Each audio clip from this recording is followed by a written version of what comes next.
The following video was produced by PS Nation, which is solely responsible for its content.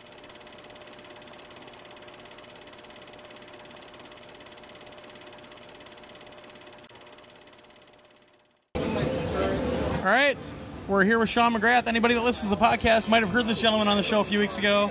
And finally, get our hands on Dyad. Finally. Finally. It's about time. No kidding. Yeah. Since someone didn't send me a bill. I've been busy trying to finish the game. I understand. I'm sorry. I understand. So, Dyad, we talked a little bit about on the podcast, but for those that don't listen to the podcast, you know, like everybody, explain. Well, then how are they going to listen to this then? Well, it'll be in PlayStation Home. Oh, well, there you go. See, there you go. They're a captive audience. Awesome. Their avatars will be dancing around and everything, and Dyad will be in the background of the theater screen. That's how it should be in the real world, too. That's what I think, too, yeah. So tell us what Dyad's all about, because, I mean, I've already heard a couple of people, oh, it looks like Tempest. It's not Tempest at all. Well, you do go around the side. Sure. That's where the similarities end. But, you know, I can understand why if you don't know the game, you might think it's like Tempest. It's really hard to describe it because, like, there's nothing, it's not like anything else, right? It's like a whole, like, 100 other games that, you know, maybe you have played before, but there's, like, little things taken from everywhere and then, you know, everything given their own little flavor, and eventually it becomes this monstrosity. And the funny thing is, he's actually playing it just by sound right now. No, I'm just button mashing. That too. That's how easy the game is. You can just button mash through it. No, I'm on like a fighter. I'm on a remix mode where there's no penalty. Oh, very cool. So very yeah. Cool. So I mean, this is you're pretty much a one-man show on this. Some other people helped you out with it, but I mean, this has been your labor of love for how long? 4 years. Oh my God, man. Yeah. I did most of everything. I did basically everything except for the music. Okay. And the music was done by David Kanega, who I can hear talking behind me every now and then, interviewing with somebody else. And but yeah, he did the music for it. I don't blame him for not wanting to be over here. No, I don't blame him at all. Oh, we can get him over here. Oh, he's done. Let's bring him over here. Was I allowed to swear? Because I just did. We'll figure it out. Now we can't put it in home. Your evil plan has come to fruition. There he is, over there. Sorry. This might be the first time we bleep something. This is going to be awesome. I'm sorry. So, PSN title, this is all it's going to be is on PSN for now, right? Yep, that's it. For now or never? Well, I don't know. I mean, as far as like I can tell, it's not coming on anything ever again. Okay. But who knows, right? The wife won't let him work on anything else anymore. No. You're done. I'm done. She's downstairs, lost her voice already, demoing it downstairs. So it's Tuesday, man. I know. Usually I'm the one that loses my voice by Tuesday. Well, she demoed it so many places, but for whatever reason it is this time, voice is already dead. It's pretty popular downstairs. Yeah. I mean, people have been around it every time I've gone down there. Yeah, it's really busy. So, I guess, generally, what are you trying to do? You're trying to link? Yeah, so you try to hook on to different enemies, and, like, that's your way of moving forward, right? So if I play here and I hook onto this orange one, and then I hook onto another orange one, it draws that line in between it. You know, I go orange to... And you don't want to hit those saw blade things? Yeah, you don't want to hit anything, right? Like, if I hit something, if I can do it... Oh, I'm on a remix where there's no collisions. Yeah. That's fine. But you get knocked backwards and things like that, so you don't want to...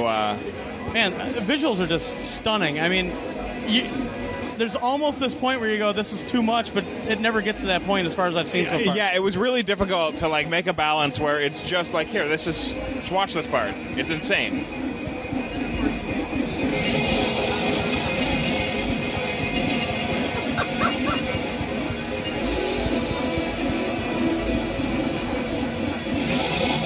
So anyways, yeah, that happens. Crazy. Yeah, so it basically hits the point of absolutely almost too much, but right there. Very cool. All the time. So, online leaderboards? 52 of them. 52 online leaderboards. Because why not? If you're going to make the most insane thing ever, you might as well have the most insane leaderboards ever, right? That's a very good point, sir. Very cool. Well, do we know, have you finished it yet?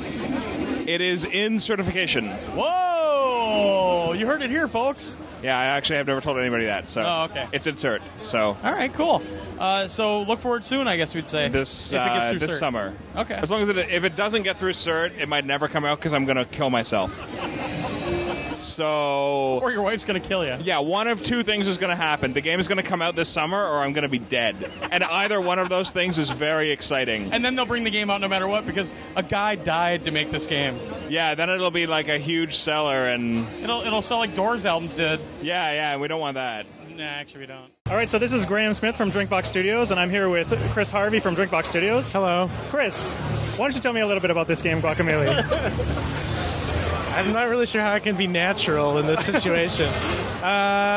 This game is called Guacamelee. It's a Metroidvania-style game where you play as a Mexican luchador, and during the game you travel between the world of the living and the world of the dead. So you swap between these dimensions as you get later on into the game. Now, does this game have skeletons in it? It has a lot of skeletons. If what you're looking for is skeletons, you will not be disappointed. What about farm animals? Do we have any farm animals in this game? There are several farm animals. What kind of farm animals can we expect in Guacamelee? Chickens. Chickens? Okay, I was lying about several. There's one. Chickens. Okay, so right now I see there's some kind of muscular man running along. Yeah, that's Juan. You play as him. Okay. He punches. So what is Juan trying to do right now? He's trying to punch that skeleton. What he's trying to do is he's trying to rescue El Presidente's daughter, who he loves. Okay. I don't know. You actually know more about the story than I do. Why are you asking me? Let me ask that back at you, Graham. What is Juan trying to do?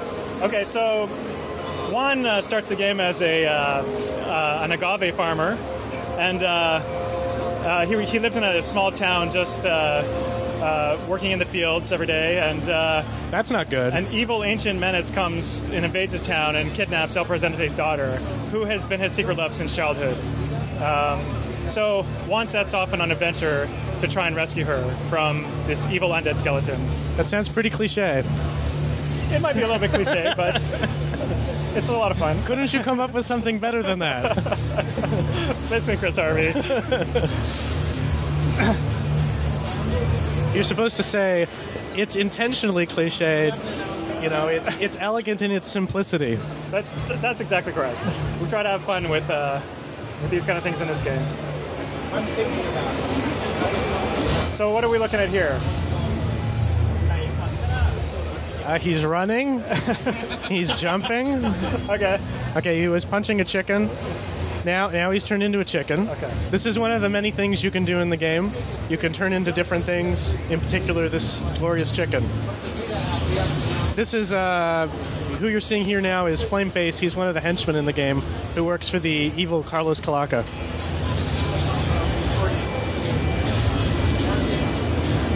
Is this online co-op, local co-op? It's local co-op. Yeah. So recently, Drinkbox has announced that this will be a Pub Fun title. Is that right? That's true. It will be a Pub Fun title. Okay. So what does that mean for the game? It means that it's going to be a Sony exclusive game. It's going to be on PS3 and Vita. Okay. And so, will there be any interaction between those two platforms? I believe that there will be some. Okay. You'll definitely be able to, pass your save across the two devices. Okay. It's not totally decided what level of crossplay there's going to be yet, but we're working on that to try to make sure that it's good. Excellent. There'll be all the wonderful Vita trappings, such as Nier. Are there any others? Well, it will probably make use of the front touch screen for like collecting orbs or for zooming in and out.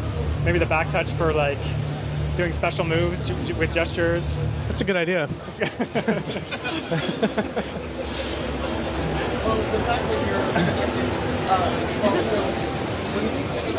Make fun of me now. It's easy.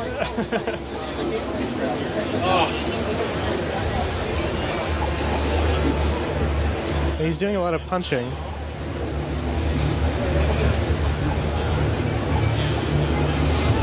Maybe, do you want to get in there with him?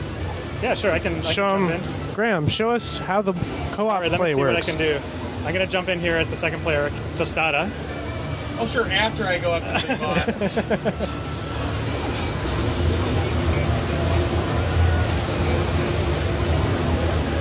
So does this game feature full drop-in, drop-out multiplayer? Is that correct? It absolutely does. Okay. I'm glad you asked that question. So here's one of the many references to Mexican culture in the game. This character is called Huaychivo. Now, Chris, I think you told me that there's only one farm animal in this game.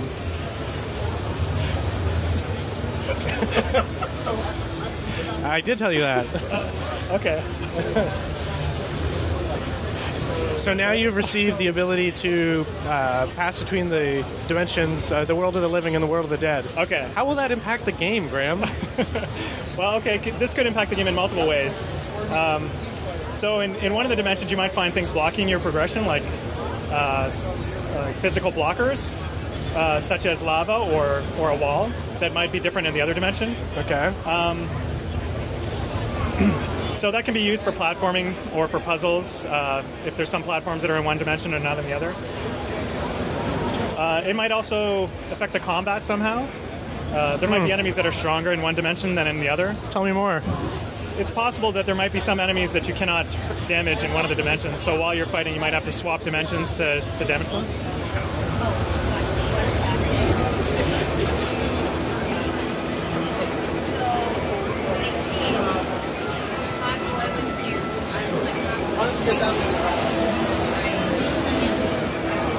You guys have a release date yet? Yeah, so we're trying to finish the game this year and release early next year. Okay. Early 2013. Same day for Vita and for PS3? Yeah, we want to release them on the same day. Okay. I don't think we have a choice in the matter, frankly. So this is this is an example of a blocker that you're not actually able to break in the demo. Like later on in the game, you'll come back with a new power that you can break through that. That's kind of showing the Metroidvania style.